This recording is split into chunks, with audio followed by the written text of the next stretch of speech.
Hello ಎಲ್ಲರಿಗೂ ನಮಸ್ಕಾರ. Welcome to my YouTube channel ಕನ್ನಡತಿಯ ಕಥಾಸುಧೆ. ನಾನು ನಿಮ್ಮ ರೂಪ ಕನ್ನಡತೆ. ದಯಮಾಡಿ ಲೈಕ್ ಮಾಡಿ, ಕಮೆಂಟ್ ಮಾಡಿ, ಇತರರಿಗೂ ಶೇರ್ ಮಾಡಿ. ಹೃದಯವ ಕಾದಿರಿಸು ನನಗಾಗಿ ಭಾಗ 8. ಅಣ್ಣ ಎಂದು ಅಳುತ್ತಾ ಓಡಿದಳು ಅವಿಯ ಕಡೆಗೆ. ಅವನು ಭಯದಿ ಅವಳ ಅಪ್ಪಿದ. ಅವಳ ಕಣ್ಣೀರು ನೋಡಿ ಏನೋ ಆಗಿದೆ ಎಂದು ಊಹಿಸಿದವ. ಅಣ್ಣನ ಎಂದು ರಾಮ್ ಆಶ್ಚರ್ಯದಿಂದ ನೋಡುತ್ತಿದ್ರೆ, ರಾಮ್ನನ್ನೇ ತಪ್ಪು ತಿಳಿದು ಅವನನ್ನೇ ಸುಡುವಂತೆ ನೋಡುತ್ತಿದ್ದ ಅಭಿ. ಸಮಾಧಾನ ಮಾಡ್ಕೊಮ್ಮ, ಏನಾಗಿಲ್ಲ, ಅಣ್ಣ ಬಂದಾಯ್ತಲ್ವಾ ಎಂದು ಅವಳಿಗೆ ಸಮಾಧಾನ ಮಾಡುತ್ತಲೇ, ಯಾಕೆ ಸ್ವೀಟಿ, ಏನಾಯ್ತು, ಯಾರೇನು ಮಾಡಿದ್ರು ಎಂದು ಭಯದಿ ನಡುಗುತ್ತಿದ್ದವಳ ಬೆಂತಡವಿ. ಅವಳಿಗೂ ಸಾಂತ್ವನ ಬೇಕಿತ್ತು. ಗುಬ್ಬಿ ಮರಿಯಂತೆ ಅವನ ಅಪ್ಪಿದಳು.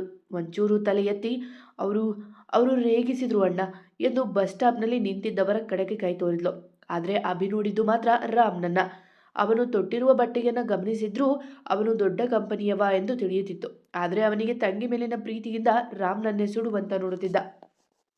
ಇವನ್ಯಾಕೆ ನನ್ನ ಈ ರೀತಿ ನೋಡ್ತಿದ್ದಾನೆ ಎಂದು ತನ್ನಲ್ಲೇ ನುಡಿದುಕೊಂಡ ರಾಮ್ ಅಲ್ಲಿಂದ ಸರಿಯಲು ನೋಡಿದಾಗ, ಒಂದ್ ನಿಮಿಷ ಸ್ವೀಟಿ ಎಂದು ತಂಗಿಯನ್ನ ಬದಿಗೆ ಸೇರಿಸಿ ರಾಮ್ನತ್ತ ಸಾಗಿದ್ದ. ಅವನು ಬಿರುಸಿನಿಂದ ಹೊರಟಿದ್ದು ನೋಡಿದ ಜಾನು ಸಹ ಧನ್ಯವಾದ ಹೇಳಲು ಹೊರಟಿದ್ದಾನೆಂದು ನೋಡುವಷ್ಟರಲ್ಲಿ, ಬಾಸ್ಟರ್, ಎಷ್ಟೋ ಧೈರ್ಯ ನಿಂಗೆ, ನನ್ನ ತಂಗಿನ ರೇಗಿಸ್ತೀಯಾ ಎಂದು ರಾಮ್ನ ಕೊರಳ ಪಟ್ಟಿ ಹಿಡಿದು ಬಿಟ್ಟಿದ್ದ ಅಭಿಮನ್ಯು. ಅಣ್ಣ ಎಂದು ಜಾನು ಓಡಿ ಬಂದಳು ಮತ್ತೇನಾದರೂ ಆಗುವ ಮುನ್ನ. ಅಗ್ರಜ ಎಂದು ರಾಮ್ ನೋಡಿದ ಲಕ್ಕಿ. ಅವನಿಗೆ ರಾಮ್ ಕೋಪದ ಅರಿವಿದೆ. ತನ್ನ ಕಾಲರ್ ಹಿಡಿದವನ ಕ್ಷಣದಲ್ಲಿ ಏನಾದರೂ ಮಾಡಿಬಿಡುವನಾತ. ಅಣ್ಣ ಬಿಡು ಅವರನ್ನ ಎಂದಳು ಜಾನು ಅಭಿಯ ಕೈ ಹಿಡಿದು. ಆದರೆ ಅಭಿಯ ಕಣ್ಣುಗಳು ಕೆಕ್ಕರಿಸಿ ನೋಡುತ್ತಿದ್ದವು ರಾಮ್ನನ್ನ. ಆದರೆ ಆ ಕಣ್ಣುಗಳಲ್ಲಿ ಒಂದಿನಿತು ಭಯವಿಲ್ಲ. ನೀ ಸುಮ್ಮನಿರು ಸ್ವೀಟಿ, ಇವರಿಗೆಲ್ಲ ಹೇಗೆ ಪಾಠ ಕಲಿಸಬೇಕು ಅಂತ ಗೊತ್ತು ನನಗೆ ಎಂದು ತನ್ನ ಹಿಡಿತ ಬಿಗಿ ಮಾಡಿದ ಅಭಿ. ಅಣ್ಣ, ಇವರು ನನ್ನ ಬಾಸ್, ನನ್ನ ಸೇವ್ ಮಾಡಿದ್ದು ಇವರು ಎಂದಳು ತುಸು ಕೋಪದಿ. ಭಯವಾಗಿತ್ತು ಅವಳಿಗೆ, ಇಷ್ಟು ತಣ್ಣಗೆ ನಿಂತಿರುವ ರಾಮ್ನನ್ನ ನೋಡಿಯೇ. ವಾಟ್ ಎಂದ ಅಭಿ ಒಮ್ಮೆ ಅವಳ ನೋಡಿ ಮತ್ತೊಮ್ಮೆ ರಾಮ್ನ ನೋಡಿದ. ಈಗಲೂ ಅದೇ ಪ್ರಶಾಂತತೆ ಅವನ ಮುಖದಲ್ಲಿ, ಜೊತೆಗೆ ಅವನ ಕೊಂಚವೂ ಅಲುಗಾಡುತ್ತಿಲ್ಲ. ಹೌದು ಅಣ್ಣ, ಅಲ್ಲಿದ್ದಾರೆ ನೋಡು, ಅವರು ನನ್ನ ಕಾಡಿದ್ದು. ಆಗ ಇವರು ಬಂದು ಅವರಿಂದ ಸೇವ್ ಮಾಡಿ ಪೊಲೀಸ್ಗೆ ಕಾಲ್ ಮಾಡಿದ್ದಾರೆ ಎಂದಳು ಒಂದೇ ಉಸಿರಿನಲ್ಲಿ. ಮೆಲ್ಲಗೆ ತನ್ನ ಕೈ ಹಿಂತೆಗೆದುಕೊಂಡ Abhi, I am sorry sir, thank you ಎಂದು ನುಡಿದವ ಆ ಇಬ್ಬರ ಕಡೆಗೆ ಹೆಜ್ಜೆ ಹಾಕಿದ್ದ. ಅಣ್ಣ, ಇವರು ಹೊಡೆದಿರೋದೇ ಸಾಕು, ಟೈಮ್ ಆಗಿದೆ, ಮನೇಲಿ ಟೆನ್ಷನ್ ಮಾಡ್ಕೋತಾರೆ ಎಂದಳು ಅವನ ಕೈ ಹಿಡಿದು. ಆದರೆ ಅವ ಕೇಳಬೇಕಲ್ಲ. 2 ನಿಮಿಷ ಸ್ವೀಟಿ ಎಂದ ಅವಳ ನೋಡದೆ. ಅಣ್ಣ, ನಂಗೆ ಸುಸ್ತಾಗಿದೆ, ನೀನು ಬರಲಿಲ್ಲ ಅಂದರೆ ನಾನು ಬಸ್ಗೆ ಹೋಗ್ತೀನಿ ಎಂದು ಜಾನು ಮುಖ ಊದಿಸಿ ಹೇಳಲು ಕಣ್ಮುಚ್ಚಿ ತನ್ನ ಕೋಪ ನಿಯಂತ್ರಿಸಿಕೊಂಡವ. ಸರಿ ನಡಿ ಹೋಗೋಣ ಎಂದು ಮತ್ತೊಮ್ಮೆ ರಾಮ್ನ ನೋಡಿ, I am really sorry sir ಎಂದು ಬೈಕೇರಿದ್ದ. ಒಂದು ಮಾತಾಡದೆ ಸುಮ್ಮನೆ ನಿಂತಿದ್ದ ರಾಮ್ನ ನೋಡುತ್ತಲೇ ಬೈಕೇರಿದಳು ಜಾನು. ಸ್ವೀಟಿ, ನೀಟಾಗಿ ಕೂತ್ಕೋ ಎಂದ ಅಭಿ ಅವಳು ಎತ್ತಲು ನೋಡುತ್ತಾ ಕುಳಿತಾಗ. ಹಾ ಅಣ್ಣ ಎಂದು ಅವಳು ಅವನ ಭುಜ ಬಳಸಿದಾಗ ಬೈಕ್ ಮುಂದೆ ಚಲಿಸಿತ್ತು. ಅವರು ಹೋದ ಕಡೆಯೇ ನೋಡುತ್ತಾ ನಿಂತಿದ್ದ ತನ್ನಣ್ಣನ ನೋಡಿ ಅವನ ಹೆಗಲ ಮೇಲೆ ಕೈ ಇಟ್ಟಲಕ್ಕೆ ಅವನನ್ನ ಎಚ್ಚರಿಸುವಂತೆ. ಅಗ್ರಜ ಎಂದ ಮೆಲ್ಲಗೆ. ಇನ್ನೂ ಎಷ್ಟೊತ್ತಾಗುತ್ತಂತೆ ಲಕ್ಕಿ ಪೊಲೀಸ್ ಬರೋದಕ್ಕೆ? ನಾನು ಖಾಲಿ ಮಾಡಿದ್ದೀನಿ ಅಂದ್ರೇನೆ ಹೀಗಾದರೆ ಇನ್ನು ಕಾಮನ್ ಪೀಪಲ್ಸ್ ಗತಿ ಏನು? ಕೊಲೆ ದರೋಡೆ ಆದಮೇಲೆ ಬರ್ತಾರೆ ಅನ್ಸುತ್ತೆ ಎಂದು ಹೇಳಿದ ರಾಮ್ ತಮ್ಮನ ನೋಡಿ. ಪೊಲೀಸ್ ಬಂದಿದ್ದೂ ಆಯಿತು, ಅವರನ್ನು ಎಳೆದುಕೊಂಡು ಹೋಗಿದ್ದೂ ಆಯಿತು. ನೀವು ಏನು ಯೋಚನೆ ಮಾಡ್ತಿದ್ರೆ ಅಗ್ರಜ ಎಂದ ಲಕ್ಕಿ ಅವನ ನೋಡಿ. ವಾಟ್, ಹೋದ್ರಾ? ನನ್ನ ಬಳಿ ಒಂದು ಸ್ಟೇಟ್ಮೆಂಟ್ ಸಹ ತಗೊಳ್ದೆ ಹೋದ್ರಾ ಎಂದ ಹುಬ್ಬಿಸಿದು. ನಾನೇ ಹೋಗಿ ಅಂದೆ, ನೀನು ಕೋಪದಲ್ಲಿ ಇದ್ದೆ ಅಲ್ವಾ, ಸೊ ಎಂದ ಅವನ ನೋಡಿ. ತಮ್ಮನ ಒಮ್ಮೆ ನೋಡಿದವ. ನಡಿ ಹೋಗೋಣ, ಪ್ರಿನ್ಸಸ್ ಕಾಯ್ತಾ ಇರ್ತಾಳೆ ಎಂದು ಕಾರೇರಿ ಕುಳಿತ. ಲಕ್ಕಿಯಂತೂ ಬಿಟ್ಟ ಕಣ್ಣು ಬಿಟ್ಟು ನೋಡುತ್ತಿದ್ದ ಅಣ್ಣನ. ಯಾರಾದರೂ ಅವನ ಕೈ ಮುಟ್ಟಿದರೂ ಕೋಪದಿ ವ್ಯಗ್ರನಾಗುವವ ಎಂದು ಯಾರೋ ತನ್ನ ಕಾಲರ್ ಎಳೆದರೂ ಇಷ್ಟೊಂದು ತಣ್ಣಗೆ ಇರುವನಲ್ಲ ಎಂದು. ಏನೋ ಇನ್ವಿಟೇಷನ್ ಕೊಟ್ಟು ಕರೀಲಾ, ಇಲ್ಲ ನಾನೇ ಹೋಗ್ಲಾ ಎಂದಾಗ ಓಡಿ ಬಂದು ಕಾರ್ ಏರಿದ ಲಕ್ಕಿ ಪಕ್ಕದಲ್ಲಿದ್ದ ಅಣ್ಣನನ್ನೇ ನೋಡುತ್ತಿದ್ದ ಆಶ್ಚರ್ಯದಿಂದ. ವಾಟ್, ಜಾನುಗೆ ಅವನು ಅಣ್ಣನ ಎಂದು ಕಿಟಕಿಯತ್ತ ನೋಡುತ್ತಾ ಯೋಚಿಸುತ್ತಿದ್ದ ರಾಮ್. ಮನದೊಳಗೆ ಏನೋ ಅವ್ಯಕ್ತ ಖುಷಿ. ಅಣ್ಣ, ನಾನು ನನ್ನ ಪ್ರಿನ್ಸಸ್ನ ಟ್ರೀಟ್ ಮಾಡಿದ ಥರನೇ ಅವನು ಟ್ರೀಟ್ ಮಾಡ್ತಾನೆ ಅಷ್ಟೆ. ರೋಡಿನಲ್ಲಿ ತಬ್ಬಿದ್ದು ಕಿಸ್ ಮಾಡಿದ್ದು ಎಲ್ಲ ಅವರ ಪರ್ಸ್ನಲ್. ನಾನು ನನ್ನ ಪ್ರಿನ್ಸಸ್ಗೆ 4 ಕಿಸ್ ಮಾಡು, ಅದು ಸ್ಪೆಷಲ್. ನಾನು ಸುಮ್ಮನೆ ಕೋಪ ಮಾಡಿಕೊಂಡೆ. ನನ್ನ ಜಾನು ಒಳ್ಳೆಯವಳು ಎಂದು ಮನದಲ್ಲೇ ನುಡಿದು ನಕ್ಕವ. ವಾಟ್, ನನ್ನ ಜಾನುನಾ ಎಂದು ತನ್ನಷ್ಟಕ್ಕೆ ತಾನೆ ಅವನ ಯೋಚನೆಗೆ ನಕ್ಕವ. ಜಸ್ಟ್ ಸ್ಟಾಪ್ ಇಟ್ ರಾಮ್, ಅವಳು ನಿನ್ನ ಎನಿಮಿ ಎಂದ ಕೋಪ ತಂದುಕೊಂಡವ. ನಾಟ್ ಎನಿಮಿ, ಎನಿಮಿ ಕಡೆಯವಳಷ್ಟೆ ಎಂದು ಮತ್ತೆ ನುಡಿದುಕೊಂಡು ನಕ್ಕ. ಇತ್ತ ಅಣ್ಣನನ್ನೇ ನೋಡುತ್ತಿದ್ದವನಿಗೆ ಅವನ ಮೊಗದಲ್ಲಿ ಮೂಡುತ್ತಿದ್ದ ಭಾವನೆಗಳ ನೋಡಿ ಹುಚ್ಚು ಹಿಡಿದಂತೆ ಆಗಿತ್ತು. ಒಮ್ಮೆ ನಗು, ಒಮ್ಮೆ ಕೋಪ, ಇನ್ನೊಮ್ಮೆ ಏನೋ ಭಾವನೆ. ಅಗ್ರಜ, ಜಾಹ್ನವಿ ಒಳ್ಳೆಯವರು, ಅವರ ಮೇಲೆ ಕೋಪ ಮಾಡ್ಕೋಬೇಡಿ ಎಂದ ಮೆಲ್ಲಗೆ. ವಾಟ್? ನಾನ್ಯಾಕೆ ಕೋಪ ಮಾಡ್ಕೊಳ್ಳಿ ಈಗ ಎಂದ ಕಣ್ ಸಂಕುಚಿಸಿ. ಅವರ ಅಣ್ಣ ನಿನ್ನ ಕಾಲರ್ ಎಂದು ಉಗುಳು ನುಂಗಿ, ಇವಾಗ ನಿನ್ನ ಎದುರಿಗೆ ಯಾರಾದರೂ ಧನಿನ ರೇಗಿಸಿದ್ರೆ ಏನು ಮಾಡ್ತೀಯಾ? ಅಥವಾ ಆ ವಿಷಯ ನನ್ನ ಕಿವಿಗೆ ಬಿದ್ದರೆ ನಾನೇನು ಮಾಡ್ತೀನಿ ಎಂದ ತಣ್ಣಗೆ. ನಾನು ಅವರನ್ನು ಹುಟ್ಟಲಿಲ್ಲ ಅನ್ಸ್ಬಿಡ್ತೀನಿ. ನನ್ನ ತಂಗಿ ನೋಡೋ ಕಣ್ಣನ್ನು ಕುರುಡು ಮಾಡ್ತೀನಿ. ಇನ್ನು ನೀನು ಅವರ ಗತಿನ ಊಹಿಸೋಕ್ಕೂ ಆಗಲ್ಲ ಅಗ್ರಜ. ಮೊನ್ನೆ ಥಿಯೇಟರ್ನಲ್ಲೇ ನೋಡಿದೆ ಅಲ್ವಾ ಅವನನ್ನು ಹೇಗೆ ಹೊಡೆದ ಅಂತ ಎಂದ ಕೋಪದಿಂದ. ಅಷ್ಟೆ, ಒಬ್ಬ ಅಣ್ಣ ಆಗಿ ಆ ಹುಡುಗ, ಐ ಮೀನ್ ಜಾಹ್ನವಿ ಅಣ್ಣ ಮಾಡಿದ್ದು ಸರಿ ಇದೆ. ಅವನು ಮಾಡಿದ ತಪ್ಪಿಗೆ ಕ್ಷಮೆನೂ ಕೇಳಿದ್ದಾನೆ. ಮತ್ತೇನಿದೆ ಕೋಪ ಮಾಡ್ಕೊಳ್ಳೋಕೆ ಎಂದ ಬಹು ಸಮಾಧಾನದಿ. ಅಗ್ರ ಅಗ್ರಜ, ನೀನು ಈ ರೀತಿ ಮಾತಾಡ್ತಿದೀಯಾ ಎಂದ ಲಕ್ಕಿ ಆಶ್ಚರ್ಯದಿಂದ. ಅವನಣ್ಣ ಎಂದೂ ಹೀಗೆ ಮಾತನಾಡಿದ್ದು ನೋಡಿಲ್ಲ ಅವ.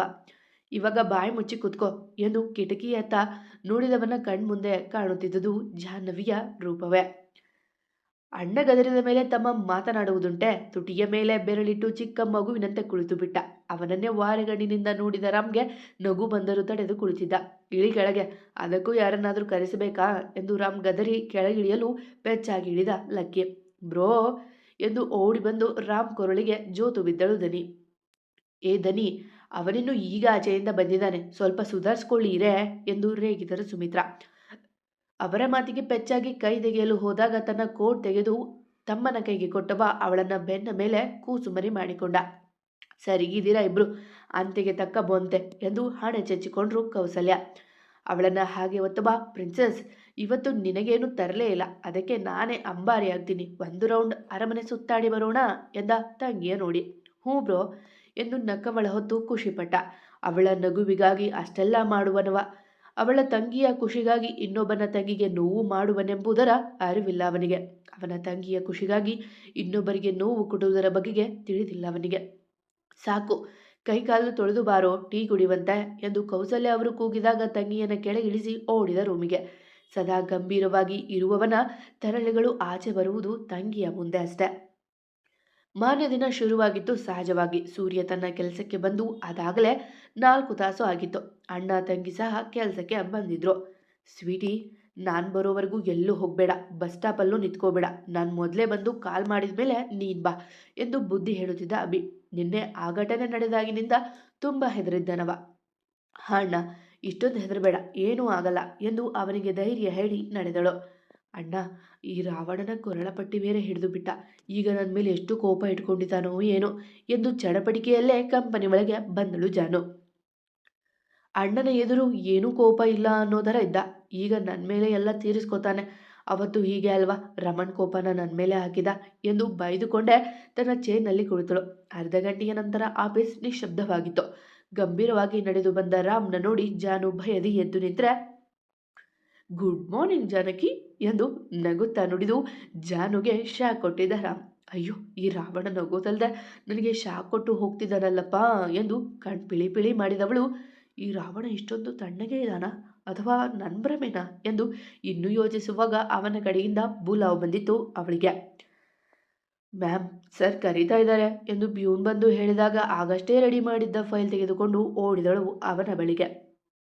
ಸರ್ ಎಂದು ಅವಳು ಬಾಗಿಲು ತಟ್ಟುವ ಮುನ್ನವೇ ಗೆಟ್ ಇನ್ ಎಂದಿದ್ದ ಆತ ನೋಡಿ. ಹುಡುಗ ಅದೇಕೋ ತುಂಬ ಉತ್ಸಾಹದಲ್ಲಿದ್ದ. ಸರ್ ಫೈಲ್ ಎಂದು ಅವನ ಎದುರು ಇಟ್ಟಿದ್ದಳು ಅವನು ಕೇಳುವ ಮೊದಲೇ. ಗುಡ್, ಎಲ್ಲ ಓಕೆ ಅಲ್ವಾ ಎಂದ ಫೈಲ್ ತೆಗೆದುಕೊಂಡು ಅವನನ್ನೇ ದಿಟ್ಟಿಸಿದಳು ಜಾನು. ನಿನ್ನೆ ಎಲ್ಲ ಓಕೆ ಅಲ್ವಾ ಎಂದ ಮತ್ತೊಮ್ಮೆ. ಹ್ಞೂ ಸರ್, ಸರಿ ಮಾಡಿದ್ದೀನಿ ಅಂದ್ಕೊಂಡಿದ್ದೀನಿ ಎಂದು ಭಾರದ ನಗೆ ಹೊತ್ತು ನುಡಿದ್ಲು. ಕೂತ್ಕೋ, ನೋಡ್ತೀನಿ ಎಂದು ಅವಳಿಗೆ ತನ್ನೆದುರಿದ್ದ ಚೇರ್ ತೋರಿಸಿದ.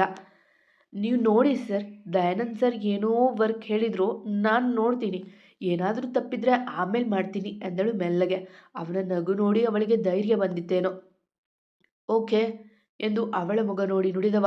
ವಾಟ್, ಕೂತ್ಕೋ, ನಾನು ಎಲ್ಲ ನೋಡಿ ನಿನ್ನ ಕರೆಸಿ ಹೇಳಬೇಕಾ ಎಂದು ಜೋರಾಗಿ ಕೂಗಿದ ಹುಸಿ ಕೋಪ ತೋರಿ. ಹಾಗಲ್ಲ ಸರ್ ಎಂದು ಪೆಚ್ಚು ಮುಖ ಮಾಡಿ, ಗೊತ್ತು ಹೇಗಂತ, ಕೂತ್ಕೋ ಎಂದು ಗದರಲು ಅವನಿಗೆ ಮನದಲ್ಲೇ ಬೈದುಕೊಂಡು ಕುಳಿತ್ಲು. ಅವನು ಒಂದೆರಡು ಪೇಜ್ ತಿರುಗಿಸಿ ನೋಡಲು ಎಲ್ಲ ಸರಿಯಿತ್ತು. ಮುಂದೆಯೂ ಸರಿ ಇರುತ್ತದೆ ಎಂದು ತಿಳಿದಿದ್ರೂ ಬೇಕೆಂದೇ ಪ್ರತಿ ಲೈನ್ ಕೂಡ ನೋಡುತ್ತಿದ್ದ. ಅಲ್ಲಲ್ಲ, ನೋಡುವಂತೆ ನಟಿಸುತ್ತಿದ್ದ. ಅವಳು ಒಂದು ದಿನ ಸರಿ ಮಾಡಿದ ಫೈಲ್ನ ಅವನು 1 ತಾಸು ತೆಗೆದುಕೊಂಡು ನೋಡಿದ್ದ. ಸರಿ, ನೀನಿನ್ನು ಹೊರಡು, ಎಲ್ಲ ಸರಿಗಿದೆ ಎಂದ ನಗುತ್ತಾ ಹಿಂದಕ್ಕೆ ಹೊರಗೆ. ಥ್ಯಾಂಕ್ ಯು ಸರ್ ಎಂದು ತನ್ನ ಜಾಗಕ್ಕೆ ಮರಳಿದವಳು ನಿಟ್ಟುಸಿರುದಬ್ಬಿ ಕೂಡಿದ್ಲು. ಆವಾಗಲೇ ದಯಾನಂದ್ ಅವರು ಹೇಳಿದ ಕೆಲಸವ ಮಾಡತೊಡಗಿದ್ಲು ಮೆತ್ತಗೆ. ಏನಪ್ಪ ರಾಮ್, ಇವತ್ತು ಮೀಟಿಂಗ್ ಇಲ್ಲ, ಆದರೆ ಒಂದು ಸೈಟ್ ವಿಸಿಟಿಂಗ್ ಇದೆ, ಬರ್ತೀಯಾ ಅಥವಾ ನಾನು ಲಕ್ಕಿ ಹೋಗಿ ಬರೋದಾ ಎಂದರು ದಯಾನಂದ್ ಲ್ಯಾಪ್ಟಾಪಲ್ಲಿ ಮುಳುಗಿ ಹೋಗಿದ್ದವನ ನೋಡಿ. ನೀವೇ ಹೋಗಿ ಬನ್ನಿ ಡ್ಯಾಡು ಎಂದ ನಗುತ್ತಾ. ಹೋ, ಮೊದಲಾದರೆ ರಾಮ್ ಸಾಹೇಬ್ರು ಕೆಲಸ ಇದ್ದ ಕಡೆ ಓಡ್ತಿದ್ರು, ಇವಾಗ ಕಂಪನಿ ತುಂಬ ಅಟ್ರಾಕ್ಟ್ ಮಾಡ್ತಿದೆ ಅನಿಸುತ್ತೆ ಎಂದು ಅವನನ್ನು ಛೇಡಿಸುತ್ತಾ ಅವನ ಮುಂದೆ ಕುಳಿತರು. ಹಾಗೇನಿಲ್ಲ ಡ್ಯಾಡ್, ಇಲ್ಲಿ ಸ್ವಲ್ಪ ವರ್ಕ್ ಇದೆ ಎಂದ ಕೈಯಲ್ಲಿ ಕೂದಲನ್ನು ಹಿಂದೆ ತಳ್ಳಿಕೊಂಡು. ಸರಿ ಲಕ್ಕಿ, ನೀನು ಅಣ್ಣನ ಜೊತೆ ಇರು, ನಾನು ಜಾಹ್ನವಿನ ಕರೆದುಕೊಂಡು ಹೋಗ್ತೀನಿ, ಅವಳಿಗೆ ಇವೆಲ್ಲ ನಾನೇ ಹೇಳಿಕೊಡ್ಬೇಕು ಎಂದರು ಬೇಕೆಂದ ರಾಮ್ನ ನೋಡಿದೆ. ವಾಟ್ ಡ್ಯಾಡ್, ಅವಳನ್ನು ಕರೆದುಕೊಂಡು ಹೋಗ್ತೀರಾ ಎಂದ ಹೋಬೇರಿಸಿ. ಜಾಹ್ನವಿ ಅವನ ಹೃದಯ ಎದ್ದು ಕುಳಿತಿತ್ತು. ಶ್ರವಣ್ ಇಲ್ಲಿರ್ತಾನೆ, ಜಾನುನ ಕರೆದುಕೊಂಡು ಹೋಗ್ತೀನಿ ಎಂದರು ಅವನ ನೋಡಿ. ಡ್ಯಾಡ್, ಏನಂದರೆ ನಿಮ್ಮ ಪ್ರಾಜೆಕ್ಟ್ ಎಂಪ್ಲಾಯ್ ಇದ್ದಾರಲ್ಲ, ಅವರಿಬ್ಬರಲ್ಲಿ ಒಬ್ಬರು ನನ್ನ PA ಆಗ್ತಾರೆ, ಇನ್ನೊಬ್ಬರನ್ನ ಮ್ಯಾನೇಜರ್ ಆಗಿ ಮಾಡೋಣ ಎಂದ ರಾಮ್ ತನ್ನ ತಂದೆಯ ನೋಡಿ. ಓಕೆ ರಾಮ್, ಶ್ರವಣ್ ನಿನ್ನ PA ಆಗಿರಲಿ, ಲಕ್ಕಿಗೆ ಇನ್ನೊಂದು ಡಿಪಾರ್ಟ್ಮೆಂಟ್ ಹೆಡ್ ಮಾಡೋಣ, ಅಲ್ಲಿಯೇ ಜಾನುನಿಗೆ ಮ್ಯಾನೇಜರ್ ಮಾಡೋಣ ಎಂದರು ದಯಾನಂದ್ ನಗು ಬಂದಿಸಿ. ಡ್ಯಾಡ್, ಶ್ರವಣ್ ಜಾನು ಜಾನಕಿಗಿಂತ ಸ್ವಲ್ಪ ಸ್ಲೋ, ಅದಕ್ಕೆ ಅವನು ಮ್ಯಾನೇಜರ್ ಆಗಲಿ. ಈ 2 ದಿನ ಅವಳು ನನ್ನ ಕೋಪ ಡಿಸಿಪ್ಲಿನ್ ಅರ್ಥ ಮಾಡ್ಕೊಂಡಿದ್ದಾಳೆ ಎಂದು ಅವರ ಕಣ್ ತಪ್ಪಿಸಿ ನುಡಿದಾಗ ಓಹೋ ಎಂದರು ದಯಾನಂದ್ ಲಕ್ಕಿ ಒಟ್ಟಿಗೆ. ಯಾಕೆ ಡ್ಯಾಡ್, ಲಕ್ಕಿ ನನ್ನ PA ಆದರೆ ಯಾವಾಗ ನೋಡಿದ್ರೂ ನಿಮ್ಮಿಂದ ಇರ್ತಾನೆ, ಜಾನು ನಿಮ್ಮ ಎಂಪ್ಲಾಯ್ ಆದರೂ ನನ್ನ ಜೊತೆ ಇರ್ತಾಳೆ, ನಾನು ಹೇಳಿದ ಕೆಲಸ ಮಾಡ್ತಾಳೆ, ಸೊ ನಾನು ನನ್ನ PAನ ಚೇಂಜ್ ಮಾಡ್ತಿದ್ದೀನಿ ಅಂದ ಮೂತಿ ತಿರುವೆ. ಅಗ್ರಜ, ನಿನ್ನನ್ನು ಬಿಟ್ಟು ನಾನೆಲ್ಲಿ ಹೋಗಿದ್ದೀನಿ ಎಂದ ಲಕ್ಕಿ ಮೂಕ ಉದಿಸಿ. ಅವನ ಬೇಳೆ ಬೇಯಿಸಿಕೊಳ್ಳಲು ತನ್ನನ್ನು ದೂರುತ್ತಿದ್ದಾನಲ್ಲ, ನೀವಿಬ್ರು ಏನಾದರೂ ಮಾಡ್ಕೊಳ್ಳಿ, ನಾನು ಹೋಗಿ ಬರ್ತೀನಿ ಎಂದು ದಯಾನಂದ್ ಅವರು ಮೇಲೆ ಎದ್ದಿದ್ದೆ. ಡ್ಯಾಡಿ, ಈ ಊರಿ ಬಿಸಿಲಿನಲ್ಲಿ ನೀವು ಹೋಗೋದಾ, ನಿಮ್ಮ ಸುಪುತ್ರನ ಜೊತೆ ನೀವೇರಿ, ನಾನು ಹೋಗಿ ಬರ್ತೀನಿ ಎಂದವ ಮತ್ತಲ್ಲಿ ನಿಲ್ಲದೆ ತನ್ನ ಬ್ಯಾಗ್ ಎತ್ತಿಕೊಂಡು ಓಡಿದ್ದ. ಅವನ ಈ ಪರಿಯ ಬದಲಾವಣೆ ನೋಡಿ ಹಿಂದಿನಲ್ಲೇ ದೃಷ್ಟಿ ತೆಗೆದಿದ್ದ ಲಕ್ಕಿ. ಜಾಹ್ನವಿ ಎಂಬ ಗಡಸಿದನಿಗೆ ಬೆಚ್ಚಿ ಎದ್ದು ನಿಂತಳು ಜಾನು ಕುಳಿತ ಜಾಗದಿಂದ. ಅವನು ಕೂಗಿದ್ದು ಹಾಗೇ ಇತ್ತು. ಸರ್ ಎಂದಳು ಉಗುಳು ನುಂಗಿ. ಪಾಪ, ತಾನೇನಾದರೂ ತಪ್ಪು ಮಾಡಿರುವೆನಾ ಎಂಬಂತೆ ಇತ್ತು ಅವಳ ಮುಖ ಭಾವನೆ. ಫಾಲೋ ಮೀ, ನಾನು ಬರ್ತಿದ್ದೀನಿ, ಡ್ಯಾಡ್ಗೆ ಹುಷಾರಿಲ್ಲ ಎಂದ ಅವಳ ನೋಡದೆ.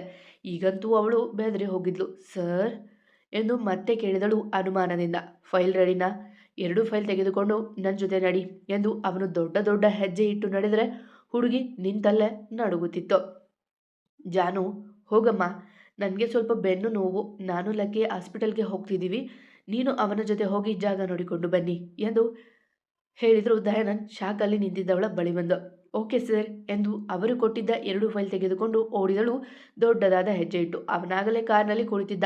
ಡ್ರೈವರ್ಗೆ ಸಹ ಬೇಡವೆಂದು ಅವನು ಡ್ರೈವ್ ಮಾಡಲು ಕುಳಿತರೆ ಅವಳಿಗೆ ಗಾಬರಿಯಾಗಿತ್ತು ಅವನ ನಡೆ. ಡೋರ್ ತೆಗೆಯೋಕೆ ಜನರನ್ನ ಕರೆಸಬೇಕಾ ಎಂಬುದನಿಗೆ ವಾಸ್ತವಕ್ಕೆ ಬಂದವಳು. ಇಲ್ಲ, ಅದು ನಾನು ಎಂದಾಗ ತಾನೇ ಬಾಗಿ ಮುಂದಿನ ಡೋರ್ ತೆಗೆದಾಗ ಇಬ್ಬರು ಮರು ಮಾತನಾಡದೆ ಕುಳಿತ್ಲು. ಕಾರ್ ಮುಂದೆ ಹೋಗಿದ್ದನ್ನು ನೋಡಿ ಖುಷಿಪಟ್ಟರು ಲಕ್ಕಿ ದಯಾನಂದ್. ಸೀಟ್ ಬೆಲ್ಟ್ ಹಾಕೋ ಎಂದ ಗಂಭೀರವಾಗಿ. ಅವನ ಮಾತಿಗೆ ಮತ್ತೆ ಬೆಚ್ಚಿ ಬೆಲ್ಟ್ ತೊಟ್ಲು. ನಿನ್ನೆ ತನ್ನಣ್ಣ ಹೊಡೆದಿದ್ದಕ್ಕೆ ಕೋಪ ತೋರಿಸಲು ಹೋಗುತ್ತಿದ್ದಾನೆ ಎಂಬ ಯೋಚನೆ ಅವಳ ಕಾಡುತ್ತಲೇ ಇತ್ತು. ಅಂದು ಬೆಳಗ್ಗೆಯೇ ದನಿ ಕಾಲೇಜ್ಗೆ ಹೋಗಿದ್ದ ಅಭಿ.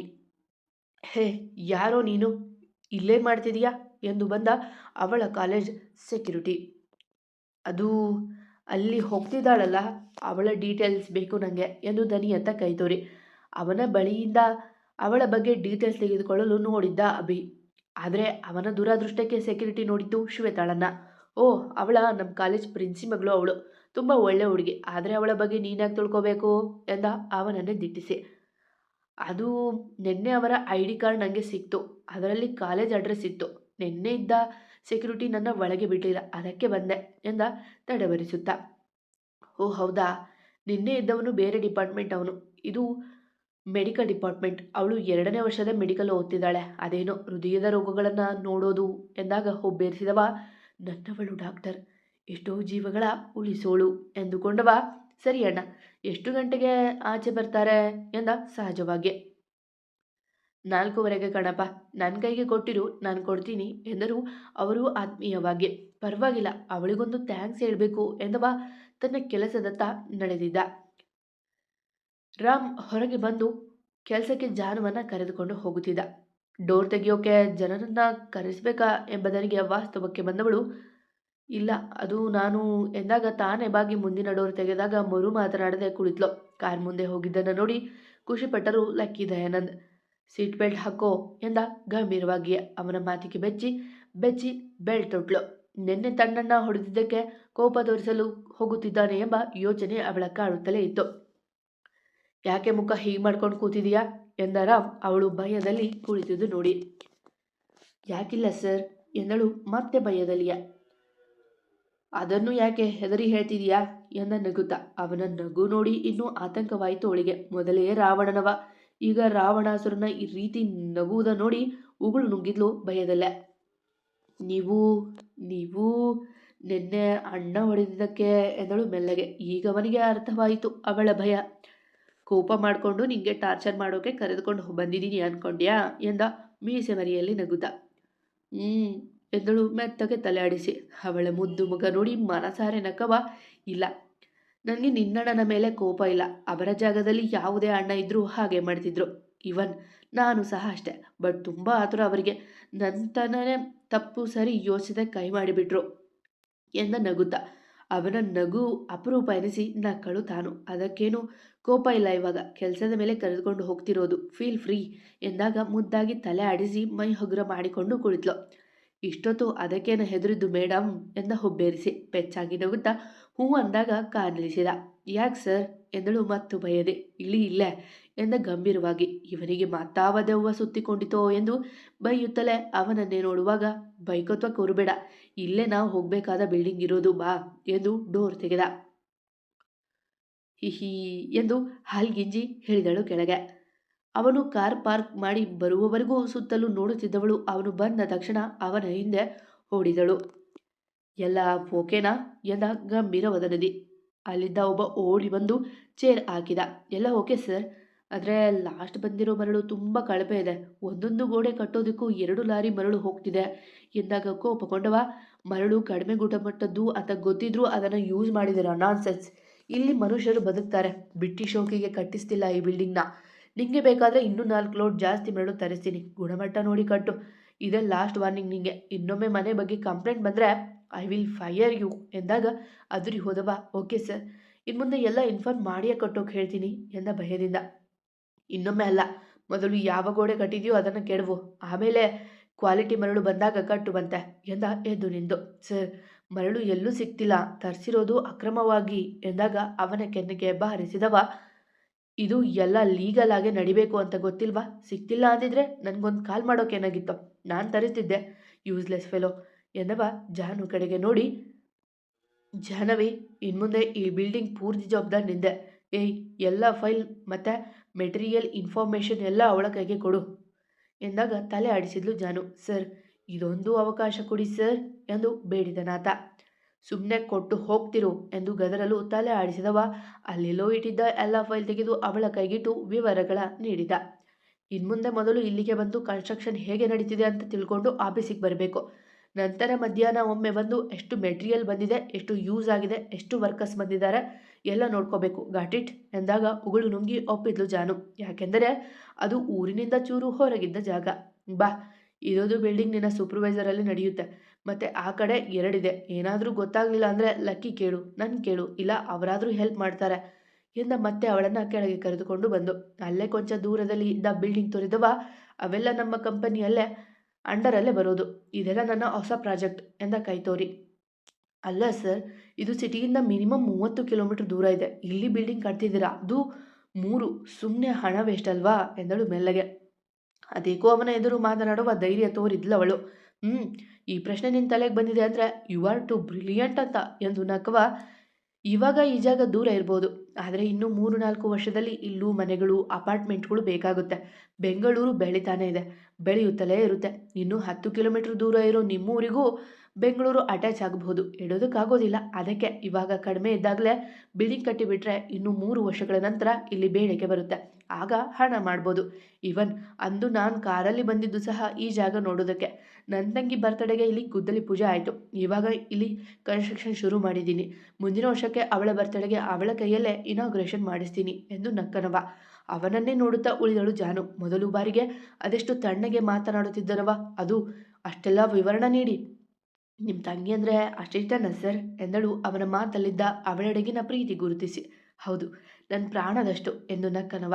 ಅವನನ್ನು ನೋಡಿ ಮತ್ತೇನು ಮಾತನಾಡಲಿಲ್ಲ ಅವಳು. ಸರಿ, ಲಂಚ ಇಲ್ಲೇ ಮಾಡ್ತೀಯಾ ಅಥವಾ ಬಾಕ್ಸ್ ತಂದಿದೀಯಾ ಎಂದ ಅವಳ ನೋಡಿ. ನಾನಿವತ್ತು ನಿಮ್ಮ ಜೊತೆಗೆ ಊಟ ಮಾಡ್ತೀನಿ ಸರ್, ಈ ಫೈಲೆಲ್ಲ ನೋಡಬೇಕು, ಅದಕ್ಕೆ ಟೈಮ್ ಬೇಕು ಎಂದಾಗ ತಲೆ ಆಡಿಸಿದವ ಕಾರ್ ತೆಗಿತೀನಿ ಎಂದು ಕಾರ್ ತಂದು ಅವಳ ಮುಂದೆ ನಿಲ್ಲಿಸಿದ. ಅವಳು ಕಾರ್ ಏರಿದಾಗ ಕಾರ್ ಮುಂದೆ ಚಲಿಸಿತು. ಅವಳ ಜೊತೆ ಅಲ್ಲೇ ಹೋಟೆಲ್ ಒಂದರಲ್ಲಿ ಊಟ ಮುಗಿಸಿದವ ಆಫೀಸ್ ಹೋಗುವವರೆಗೂ ಅದು ಇದು ಮಾತನಾಡುತ್ತಿದ್ದ. ಆಫೀಸ್ ತಲುಪಿದ ನಂತರ ಅವಳು ಫೈಲ್ ಸ್ಟಡಿ ಮಾಡುತ್ತಿದ್ರೆ ಅವಳನ್ನು ಡಿಸ್ಟರ್ಬ್ ಮಾಡದೆ ಸುಮ್ಮನೆ ತನ್ನ ಕೆಲಸದಲ್ಲಿ ತೊಡಗಿದನವ. ಗಡಿಯಾರ ಸರಿಯಾಗಿ 4:30 ಎಂದು ತೋರಿದಾಗ ದನಿಯ ಕಾಲೇಜ್ ಮುಂದೆ ಪ್ರತ್ಯಕ್ಷ ಆಗಿದ್ದ ಅಭಿ. ಶ್ವೇತು, ಇವತ್ತು ಪಾನಿಪುರಿ ತಿಂದು ಹೋಗೋಣ, ಅಣ್ಣನಿಗೆ ಹೇಳಿದ್ರೆ ಅವನೇ ಮಾಡಿಕೊಡ್ತಾನೆ, ಅದಕ್ಕೆ ಹೇಳೋದೇ ಬೇಡ, ಇಲ್ಲೇ ತಿಂದು ಹೋಗೋಣ ಎಂದು ಹೇಳುತ್ತಾ ಬರುತ್ತಿದ್ದಳು ದನಿ. ಮಂಡಿಗಿಂತ ಚೂರು ಕೆಳಗಿನ ಫ್ರಾಕ್ ತೊಟ್ಟು ಕೈಯಲ್ಲಿ ಅಫ್ರಾನ್ ಹಿಡಿದು ಬರುತ್ತಿದ್ದವಳ ನೋಡಿ ಕಳೆದು ಹೋಗಿದ್ದ ಅಭಿ. ಕೆಂಪು ಕಪ್ಪು ಮಿಶ್ರಿತ ಬುಲೆಟ್ ಬೈಕಿಗೆ ಹೊರಗೆ ನಿಂತಿದ್ದ ಅಭಿ ದನಿಯ ಕಣ್ಣಿಗೂ ಬಿದ್ದ. ಆಗಷ್ಟೇ ಅವನ ನೋಡಿದವಳು, ಹೇ ಶ್ವೇತು, ಇದೇ ಲೂಸ್ ಕಣೆ, ಅವತ್ತು ಧನು ಧನು ಅಂತ ಬಂದಿದ್ದು ಎಂದಳು ಅವನ ತೋರಿ. ಅವರಿಬ್ಬರು ಸೈಡ್ಗೆ ಹೋಗುವಷ್ಟರಲ್ಲಿ ಏ ಧನು ಎಂದು ಓಡಿ ಬಂದಿದ್ದ ಅಭಿ. ಕಣ್ ತೇಲಿಸಿ ಅವನ ಮುಂದೆ ನಿಂತವಳು, ನೋಡಿ ನನ್ನ ಹೆಸರು ಎಂದು ಹೇಳುವವಳ ತಡೆದು, ನಿಮ್ಮ ಹೆಸರು ಏನೇ ಆಗಿರಲಿ, ನನ್ನ ಪಾಲಿಗೆ ನೀವು ಧನುನೇ, ಆ್ಯಂಡ್ ಐ ಆಮ್ ಸಾರಿ ನಿಮಗೆ ತೊಂದರೆ ಕೊಟ್ಟಿದ್ದಕ್ಕೆ ಎಂದ ಮುದ್ದಾಗಿ ನಗುತ್ತಾ. ಕಪ್ಪು ಬಣ್ಣದ ಪ್ಯಾಂಟ್ಗೆ ಕಡು ಕಂದು ಬಣ್ಣದ ಶರ್ಟ್ ಹಾಕಿದ್ದ ಸುಂದರನವ. ಯಾರೇ ನೋಡಿದ್ರೂ ಮೊದಲ ನೋಟಕ್ಕೆ ಸೋಲುವ ಚೆಲುವು ಅವನದು. ಇಟ್ಸ್ ಓಕೆ ಎಂದಳು ನಗುತ್ತಾ. ಅದೇಕೋ ಅವನಿಗೆ ಬೈಯುವ ಮನಸ್ಸಾಗಲಿಲ್ಲ ಅವಳಿಗೆ. ಫ್ರೆಂಡ್ಸ್ ಎಂದ ಕೈ ಮುಂದೆ ಚಾಚಿ. ತಕ್ಷಣ ಕೈ ಜೋಡಿಸಿ, ಫ್ರೆಂಡ್ಸ್, ಬಟ್ ನಿಮ್ಮ ಹೆಸರು ಎಂದಳು ಅವನ ನೋಡಿ. ಅಭಿಮನ್ಯು ಎಂದಾಗ ಅವನ ಹೆಸರು ಕೇಳಿ ನಕ್ಕವಳು. ನೈಸ್ ನೇಮ್ ಎಂದು ನಕ್ಕಾಗ ಅವನು ನಕ್ಕ. ಆಗಾಗ ಸಿಗ್ತೀರಿ ಎನ್ನುವ ಬೈಕೇರಿ ಹೊರಟಾಗ ಅವನೋದ ದಾರಿ ನೋಡಿ ನಕ್ಕಳು ಧನಿ.